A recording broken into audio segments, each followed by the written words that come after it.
शान्ताकारं भुजगशयनं पद्मनाभं सुरेशं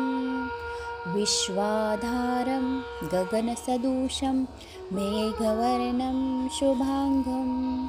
लक्ष्मीकान्तं कमलनयनं योगिभिर्ध्यानज्ञं वन्दे विष्णु भवभयहरं सर्वलोकैकनाथं शान्ताकारं भुजगशयनं पद्मनाभं सुरेशं विश्वाधारं गगनसदृशं मेघवर्णं शुभांगं लक्ष्मीकान्तं कमलनयनं योगिभिर्ध्यानज्ञं वन्दे विष्णु भवभयहरं सर्वलोकैकनाथं शान्ताकारं भुजगशयनं पद्मनाभं सुरेशं विश्वाधारं गगनसदृशं मेघवर्णं शुभांगं लक्ष्मीकान्तं कमलनयनं योगिभिर्ध्यानज्ञं वन्दे विष्णु भवभयहरं सर्वलोकैकनाथं शान्ताकारं भुजगशयनं पद्मनाभं सुरेशं विश्वाधारं गगनसदृशं मेघवर्णं शुभांगं लक्ष्मीकान्तं कमलनयनं योगिभिर्ध्यानज्ञं वन्दे विष्णु भवभयहरं सर्वलोकैकनाथं शान्ताकारं भुजगशयनं पद्मनाभं सुरेशं विश्वाधारं गगनसदृशं मेघवर्णं शुभांगं लक्ष्मीकान्तं कमलनयनं योगिभिर्ध्यानज्ञं वन्दे विष्णु भवभयहरं सर्वलोकैकनाथं शान्ताकारं भुजगशयनं पद्मनाभं सुरेशं विश्वाधारं गगनसदृशं मेघवर्णं शुभांगं लक्ष्मीकान्तं कमलनयनं योगिभिर्ध्यानज्ञं वन्दे विष्णु भवभयहरं सर्वलोकैकनाथं शान्ताकारं भुजगशयनं पद्मनाभं सुरेशं विश्वाधारं गगनसदृशं मेघवर्णं शुभांगं लक्ष्मीकान्तं कमलनयनं योगिभिर्ध्यानज्ञं वन्दे विष्णु भवभयहरं सर्वलोकैकनाथं शान्ताकारं भुजगशयनं पद्मनाभं सुरेशं विश्वाधारं गगनसदृशं मेघवर्णं शुभांगं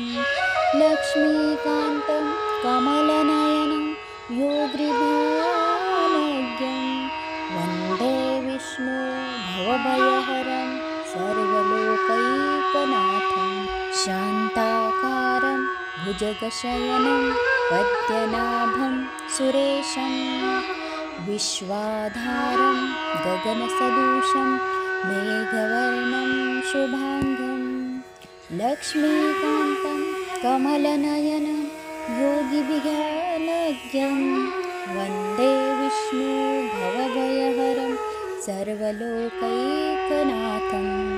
शान्ताकारं भुजगशयनं पद्मनाभं सुरेशं विश्वाधारं गगनसदृशं मेघवर्णं शुभांगं लक्ष्मीकान्तं कमलनयनं योगिभिर्ध्यानज्ञं वन्दे विष्णु भवभयहरं सर्वलोकैकनाथं शान्ताकारं भुजगशयनं पद्मनाभं सुरेशं विश्वाधारं गगनसदृशं मेघवर्णं शुभांगं लक्ष्मीकान्तं कमलनयनं योगिभिर्ध्यानज्ञं वन्दे विष्णु भवभयहरं सर्वलोकैकनाथं शान्ताकारं भुजगशयनं पद्मनाभं सुरेशं विश्वाधारं गगनसदृशं मेघवर्णं शुभाङ्गं लक्ष्मीकान्तं कमलनयनं योगिभिर्ध्यानज्ञं वन्दे विष्णु भवभयहरं सर्वलोकैकनाथं शान्ताकारं भुजगशयनं पद्मनाभं सुरेशं विश्वाधारं गगनसदृशं मेघवर्णं शुभाङ्गं लक्ष्मीकान्तं कमलनयनं योगिभिर्ध्यानज्ञं वन्दे विष्णु भवभयहरं सर्वलोकैकनाथं शान्ताकारं भुजगशयनं पद्मनाभं सुरेशं विश्वाधारं गगनसदृशं मेघवर्णं शुभाङ्गं लक्ष्मीकान्तं कमलनयनं योगिभिर्ध्यानज्ञं वन्दे विष्णु भवभयहरं सर्वलोकैकनाथं शान्ताकारं भुजगशयनं पद्मनाभं सुरेशं विश्वाधारं गगनसदृशं मेघवर्णं शुभाङ्गं लक्ष्मीकान्तं कमलनयनं योगिभिर्ध्यानज्ञं वन्दे विष्णु भवभयहरं सर्वलोकैकनाथं शान्ताकारं भुजगशयनं पद्मनाभं सुरेशं विश्वाधारं गगनसदृशं मेघवर्णं शुभाङ्गं लक्ष्मीकान्तं कमलनयनं योगिभिर्ध्यानज्ञं वन्दे विष्णु भवभयहरं सर्वलोकैकनाथं शान्ताकारं भुजगशयनं पद्मनाभं सुरेशं विश्वाधारं गगनसदृशं मेघवर्णं शुभाङ्गं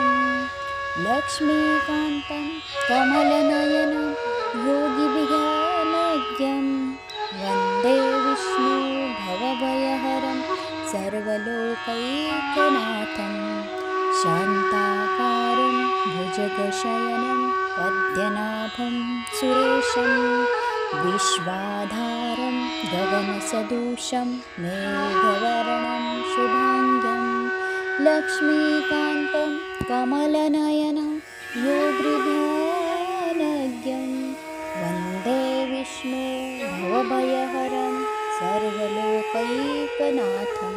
शान्ताकारं भुजगशयनं पद्मनाभं सुरेशं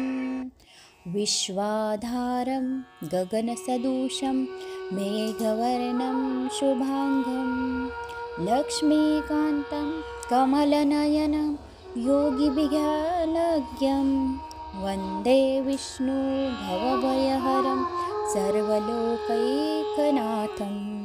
शान्ताकारं भुजगशयनं पद्मनाभं सुरेशं विश्वाधारं गगनसदृशं मेघवर्णं शुभाङ्गं लक्ष्मीकान्तं कमलनयनं योगिभिर्ध्यानज्ञं वन्दे विष्णु भवभयहरं सर्वलोकैकनाथं शान्ताकारं भुजगशयनं पद्मनाभं सुरेशं विश्वाधारं गगनसदृशं मेघवर्णं शुभाङ्गं लक्ष्मीकान्तं कमलनयनं योगिभिर्ध्यानज्ञं वन्दे विष्णु भवभयहरं सर्वलोकैकनाथं शान्ताकारं भुजगशयनं पद्मनाभं सुरेशं विश्वाधारं गगनसदृशं मेघवर्णं शुभाङ्गं लक्ष्मीकान्तं कमलनयनं योगिभिर्ध्यानज्ञं वन्दे विष्णु भवभयहरं सर्वलोकैकनाथं शान्ताकारं भुजगशयनं पद्मनाभं सुरेशं विश्वाधारं गगनसदृशं मेघवर्णं शुभांगं लक्ष्मीकान्तं कमलनयनं योगिभिर्ज्ञानज्ञं वन्दे विष्णु भवभयहरं सर्वलोकैकनाथं शान्ताकारं भुजगशयनं पद्मनाभं सुरेशं विश्वाधारं गगनसदृशं मेघवर्णं शुभांगं लक्ष्मीकान्तं कमलनयनं योगिभिर्ज्ञानज्ञं वन्दे विष्णु भवभयहरं सर्वलोकैकनाथं शान्ताकारं भुजगशयनं पद्मनाभं सुरेशं विश्वाधारं गगनसदृशं मेघवर्णं शुभांगं लक्ष्मीकान्तं कमलनयनं योगिभिर्ज्ञानज्ञं वन्दे विष्णु भवभयहरं सर्वलोकैकनाथं शान्ताकारं भुजगशयनं पद्मनाभं सुरेशं विश्वाधारं गगनसदृशं मेघवर्णं शुभांगं लक्ष्मीकान्तं कमलनयनं योगिभिर्ज्ञानज्ञं वन्दे विष्णु भवभयहरं सर्वलोकैकनाथं शान्ताकारं भुजगशयनं पद्मनाभं सुरेशं विश्वाधारं गगनसदृशं मेघवर्णं शुभांगं लक्ष्मीकान्तं कमलनयनं योगिभिर्ज्ञानज्ञं वन्दे विष्णु भवभयहरं सर्वलोकैकनाथं शान्ताकारं भुजगशयनं पद्मनाभं सुरेशं विश्वाधारं गगनसदृशं मेघवर्णं शुभांगं लक्ष्मीकान्तं कमलनयनं योगिभिर्ज्ञानज्ञं वन्दे विष्णु भवभयहरं सर्वलोकैकनाथं शान्ताकारं भुजगशयनं पद्मनाभं सुरेशं विश्वाधारं गगनसदृशं मेघवर्णं शुभांगं लक्ष्मीकान्तं कमलनयनं योगिभिर्ज्ञानज्ञं वन्दे विष्णु भवभयहरं सर्वलोकैकनाथं शान्ताकारं भुजगशयनं पद्मनाभं सुरेशं विश्वाधारं गगनसदृशं मेघवर्णं शुभांगं लक्ष्मीकान्तं कमलनयनं योगिभिर्ज्ञानज्ञं वन्दे विष्णु भवभयहरं सर्वलोकैकनाथं शान्ताकारं भुजगशयनं पद्मनाभं सुरेशं विश्वाधारं गगनसदृशं मेघवर्णं शुभांगं लक्ष्मीकान्तं कमलनयनं योगिभिर्ज्ञानज्ञं वन्दे विष्णु भवभयहरं सर्वलोकैकनाथं शान्ताकारं भुजगशयनं पद्मनाभं सुरेशं विश्वाधारं गगनसदृशं मेघवर्णं शुभांगं लक्ष्मीकान्तं कमलनयनं योगिभिर्ज्ञानज्ञं वन्दे विष्णु भवभयहरं सर्वलोकैकनाथं शान्ताकारं भुजगशयनं पद्मनाभं सुरेशं विश्वाधारं गगनसदृशं मेघवर्णं शुभांगं लक्ष्मीकान्तं कमलनयनं योगिभिर्ज्ञानज्ञं वन्दे विष्णु भवभयहरं सर्वलोकैकनाथं शान्ताकारं भुजगशयनं पद्मनाभं सुरेशं विश्वाधारं गगनसदृशं मेघवर्णं शुभाङ्गं लक्ष्मीकान्तं कमलनयनं योगिभिर्ध्यानज्ञं वन्दे विष्णु भवभयहरं सर्वलोकैकनाथं शान्ताकारं भुजगशयनं पद्मनाभं सुरेशं विश्वाधारं गगनसदृशं मेघवर्णं शुभाङ्गं लक्ष्मीकान्तं कमलनयनं योगिभिर्ध्यानज्ञं वन्दे विष्णु भवभयहरं सर्वलोकैकनाथं शान्ताकारं भुजगशयनं पद्मनाभं सुरेशं विश्वाधारं गगनसदृशं मेघवर्णं शुभाङ्गं लक्ष्मीकान्तं कमलनयनं योगिभिर्ध्यानज्ञं वन्दे विष्णु भवभयहरं सर्वलोकैकनाथं शान्ताकारं भुजगशयनं पद्मनाभं सुरेशं विश्वाधारं गगनसदृशं मेघवर्णं शुभाङ्गं लक्ष्मीकान्तं कमलनयनं योगिभिर्ध्यानज्ञं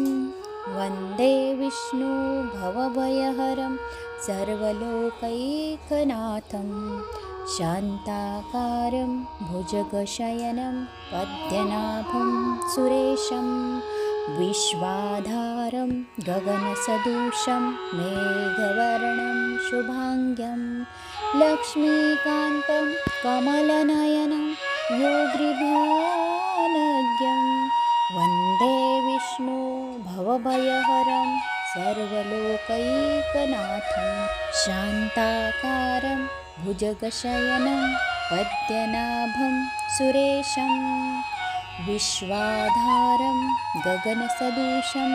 मेघवर्णं शुभाङ्गं लक्ष्मीकान्तं कमलनयनं योगिभिर्ध्यानज्ञं वन्दे विष्णु भवभयहरं सर्वलोकैकनाथं शान्ताकारं भुजगशयनं पद्मनाभं सुरेशं विश्वाधारं गगनसदृशं मेघवर्णं शुभाङ्गं लक्ष्मीकान्तं कमलनयनं योगिभिर्ध्यानज्ञं वन्दे विष्णु भवभयहरं सर्वलोकैकनाथं शान्ताकारं भुजगशयनं पद्मनाभं सुरेशं विश्वाधारं गगनसदृशं मेघवर्णं शुभाङ्गं लक्ष्मीकान्तं कमलनयनं योगिभिर्ध्यानज्ञं वन्दे विष्णु भवभयहरं सर्वलोकैकनाथं शान्ताकारं भुजगशयनं पद्मनाभं सुरेशं विश्वाधारं गगनसदृशं मेघवर्णं शुभाङ्गं लक्ष्मीकान्तं कमलनयनं योगिभिर्ध्यानज्ञं वन्दे विष्णु भवभयहरं सर्वलोकैकनाथं शान्ताकारं भुजगशयनं पद्मनाभं सुरेशं विश्वाधारं गगनसदृशं मेघवर्णं शुभाङ्गं लक्ष्मीकान्तं कमलनयनं योगिभिर्ध्यानज्ञं वन्दे विष्णु भवभयहरं सर्वलोकैकनाथं शान्ताकारं भुजगशयनं पद्मनाभं सुरेशं विश्वाधारं गगनसदृशं मेघवर्णं शुभाङ्गं लक्ष्मीकान्तं कमलनयनं योगिभिर्ध्यानज्ञं वन्दे विष्णु भवभयहरं सर्वलोकैकनाथं शान्ताकारं भुजगशयनं पद्मनाभं सुरेशं विश्वाधारं गगनसदृशं मेघवर्णं शुभांगं लक्ष्मीकान्तं कमलनयनं योगिभिर्ध्यानज्ञं वन्दे विष्णु भवभयहरं सर्वलोकैकनाथं शान्ताकारं भुजगशयनं पद्मनाभं सुरेशं विश्वाधारं गगनसदृशं मेघवर्णं शुभांगं लक्ष्मीकान्तं कमलनयनं योगिभिर्ध्यानज्ञं वन्दे विष्णु भवभयहरं सर्वलोकैकनाथं शान्ताकारं भुजगशयनं पद्मनाभं सुरेशं विश्वाधारं गगनसदृशं मेघवर्णं शुभांगं लक्ष्मीकान्तं कमलनयनं योगिभिर्ध्यानज्ञं वन्दे विष्णु भवभयहरं सर्वलोकैकनाथं शान्ताकारं भुजगशयनं पद्मनाभं सुरेशं विश्वाधारं गगनसदृशं मेघवर्णं शुभांगं लक्ष्मीकान्तं कमलनयनं योगिभिर्ध्यानज्ञं वन्दे विष्णु भवभयहरं सर्वलोकैकनाथं शान्ताकारं भुजगशयनं पद्मनाभं सुरेशं विश्वाधारं गगनसदृशं मेघवर्णं शुभांगं लक्ष्मीकान्तं कमलनयनं योगिभिर्ध्यानज्ञं वन्दे विष्णु भवभयहरं सर्वलोकैकनाथं शान्ताकारं भुजगशयनं पद्मनाभं सुरेशं विश्वाधारं गगनसदृशं मेघवर्णं शुभांगं लक्ष्मीकान्तं कमलनयनं योगिभिर्ध्यानज्ञं वन्दे विष्णु भवभयहरं सर्वलोकैकनाथं शान्ताकारं भुजगशयनं पद्मनाभं सुरेशं विश्वाधारं गगनसदृशं मेघवर्णं शुभांगं लक्ष्मीकान्तं कमलनयनं योगिभिर्ध्यानज्ञं वन्दे विष्णु भवभयहरं सर्वलोकैकनाथं शान्ताकारं भुजगशयनं पद्मनाभं सुरेशं विश्वाधारं गगनसदृशं मेघवर्णं शुभांगं लक्ष्मीकान्तं कमलनयनं योगिभिर्ध्यानज्ञं वन्दे विष्णु भवभयहरं सर्वलोकैकनाथं शान्ताकारं भुजगशयनं पद्मनाभं सुरेशं विश्वाधारं गगनसदृशं मेघवर्णं शुभांगं लक्ष्मीकान्तं कमलनयनं योगिभिर्ध्यानज्ञं वन्दे विष्णु भवभयहरं सर्वलोकैकनाथं शान्ताकारं भुजगशयनं पद्मनाभं सुरेशं विश्वाधारं गगनसदृशं मेघवर्णं शुभांगं लक्ष्मीकान्तं कमलनयनं योगिभिर्ध्यानज्ञं वन्दे विष्णु भवभयहरं सर्वलोकैकनाथं शान्ताकारं भुजगशयनं पद्मनाभं सुरेशं विश्वाधारं गगनसदृशं मेघवर्णं शुभांगं लक्ष्मीकान्तं कमलनयनं योगिभिज्ञानज्ञं वन्दे विष्णु भवभयहरं सर्वलोकैकनाथं शान्ताकारं भुजगशयनं पद्मनाभं सुरेशं विश्वाधारं गगनसदृशं मेघवर्णं शुभाङ्गं लक्ष्मीकान्तं कमलनयनं योगिभिज्ञानज्ञं वन्दे विष्णु भवभयहरं सर्वलोकैकनाथं शान्ताकारं भुजगशयनं पद्मनाभं सुरेशं विश्वाधारं गगनसदृशं मेघवर्णं शुभाङ्गं लक्ष्मीकान्तं कमलनयनं योगिभिज्ञानज्ञं वन्दे विष्णु भवभयहरं सर्वलोकैकनाथं शान्ताकारं भुजगशयनं पद्मनाभं सुरेशं विश्वाधारं गगनसदृशं मेघवर्णं शुभाङ्गं लक्ष्मीकान्तं कमलनयनं योगिभिज्ञानज्ञं वन्दे विष्णु भवभयहरं सर्वलोकैकनाथं शान्ताकारं भुजगशयनं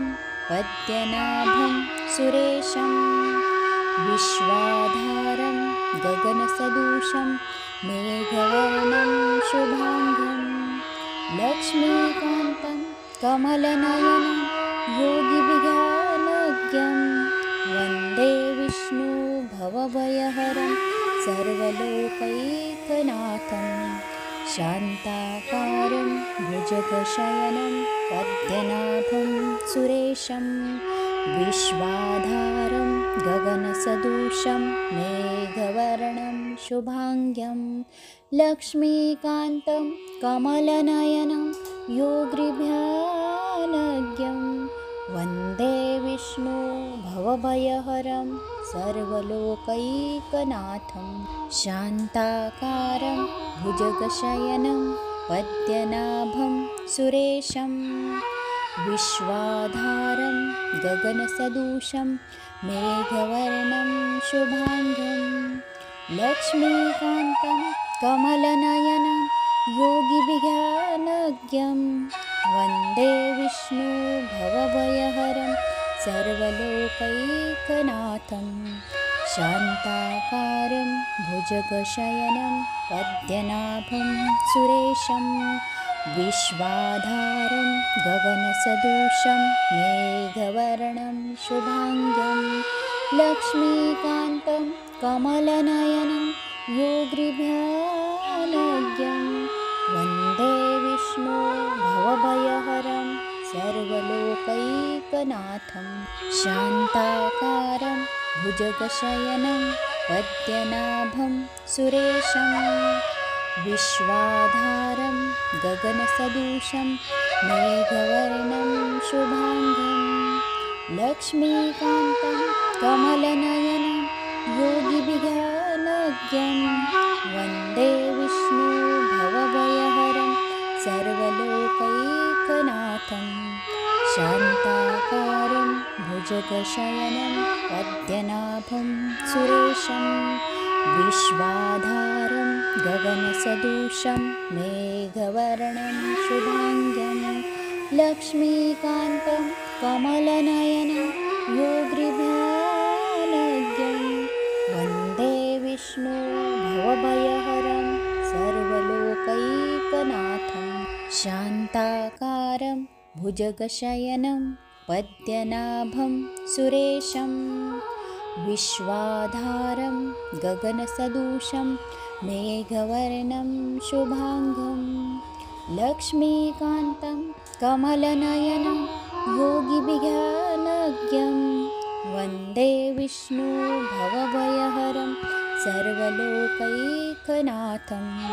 शान्ताकारं भुजगशयनं पद्मनाभं सुरेशं विश्वाधारं गगनसदृशं मेघवर्णं शुभाङ्गं लक्ष्मीकान्तं कमलनयनं योगिभिर्ध्यानज्ञं वन्दे विष्णु भवभयहरं सर्वलोकैकनाथं शान्ताकारं भुजगशयनं पद्मनाभं सुरेशं विश्वाधारं गगनसदृशं मेघवर्णं शुभाङ्गं लक्ष्मीकान्तं कमलनयनं योगिभिर्ध्यानज्ञं वन्दे विष्णु भवभयहरं सर्वलोकैकनाथं शान्ताकारं भुजगशयनं पद्मनाभं सुरेशं विश्वाधारं गगनसदृशं मेघवर्णं शुभाङ्गं लक्ष्मीकान्तं कमलनयनं योगिभिर्ध्यानज्ञं वन्दे विष्णु भवभयहरं सर्वलोकैकनाथं शान्ताकारं भुजगशयनं पद्मनाभं सुरेशं विश्वाधारं गगनसदृशं मेघवर्णं शुभाङ्गं लक्ष्मीकान्तं कमलनयनं योगिभिर्ध्यानज्ञं वन्दे विष्णु भवभयहरं सर्वलोकैकनाथं शान्ताकारं भुजगशयनं पद्मनाभं सुरेशं विश्वाधारं गगनसदृशं मेघवर्णं शुभाङ्गं लक्ष्मीकान्तं कमलनयनं योगिभिर्ध्यानज्ञं वन्दे विष्णु भवभयहरं सर्वलोकैकनाथं शान्ताकारं भुजगशयनं पद्मनाभं सुरेशं विश्वाधारं गगनसदृशं मेघवर्णं शुभाङ्गं लक्ष्मीकान्तं कमलनयनं योगिभिर्ध्यानज्ञं वन्दे विष्णु भवभयहरं सर्वलोकैकनाथं शान्ताकारं भुजगशयनं पद्मनाभं सुरेशं विश्वाधारं गगनसदृशं मेघवर्णं शुभाङ्गं लक्ष्मीकान्तं कमलनयनं योगिभिर्ध्यानज्ञं वन्दे विष्णु भवभयहरं सर्वलोकैकनाथं